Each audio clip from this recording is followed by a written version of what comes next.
ஒரு மனிதனுடைய வெற்றியை தீர்மானிக்கக்கூடிய மிக முக்கியமான ஒரு சக்தி எதற்கு இருக்குது அப்படின்னு பார்த்தீங்கன்னா, அந்த மனிதனுடைய ஒழுக்கத்துக்கு இருக்கா, இல்லை அந்த மனிதனுடைய உண்மைக்கு இருக்கா, இல்லை அந்த மனிதனுடைய உழைப்புக்கு இருக்கா அப்படின்னா, இது எல்லாவற்றுக்கும் மேலே அந்த ஆத்மார்த்தமான அந்த வார்த்தைக்கு தான் அந்த மனிதன் யார் அப்படின்னு சொல்கிறதே அந்த வார்த்தை தான்.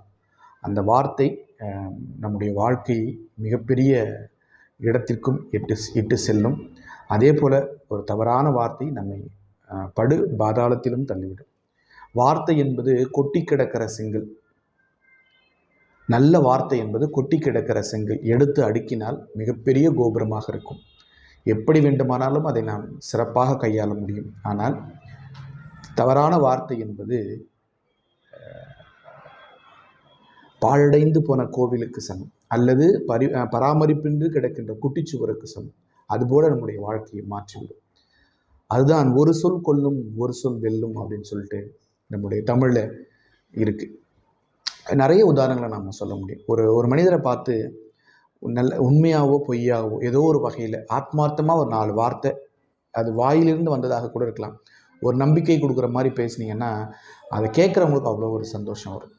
அதே மாதிரி ஒரு மருத்துவமனையில் படுத்துட்டு இருக்கக்கூடிய ஒரு நோயாளிகிட்ட போயிட்டு ரொம்ப எளிமையான உடை உடுத்தி கொண்டு போயிட்டு நாங்கள்லாம் இருக்கோம் அப்படின்னு ஒரு 4 வார்த்தை நீங்கள் சொன்னீங்கன்னா, நீங்கள் எதையும் அவருக்கு கொடுக்க வேணாம். அந்த வார்த்தை அவரை இன்னும் கொஞ்சம் நாளைக்கு தெம்போடு இருக்க வைக்கும். இன்னும் கொஞ்சம் நாளைக்கு அந்த உயிரை வாழ்க்கைக்கு தள்ளி போடும்.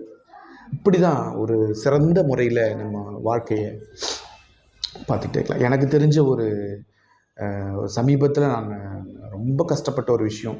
ஒரு அம்மாவை மருத்துவமனைக்கு கூப்பிட்டு போகிறோம்.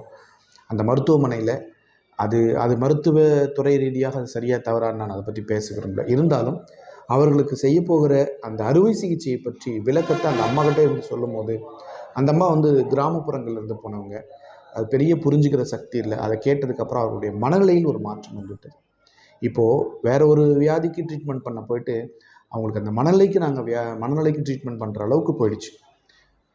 இதையே நான் சொல்கிறேன் அப்படின்னா, அந்த வார்த்தை என்பது அவ்வளோ முக்கியமானது. வார்த்தை தான் ஒரு மனிதனுடைய வாழ்க்கையே கட்டமைத்து கொடுக்கிறது. அந்த வார்த்தைக்கு இருக்கக்கூடிய முக்கியத்துவம், அந்த வார்த்தைக்கு நாம் கொடுக்கக்கூடிய ஒரு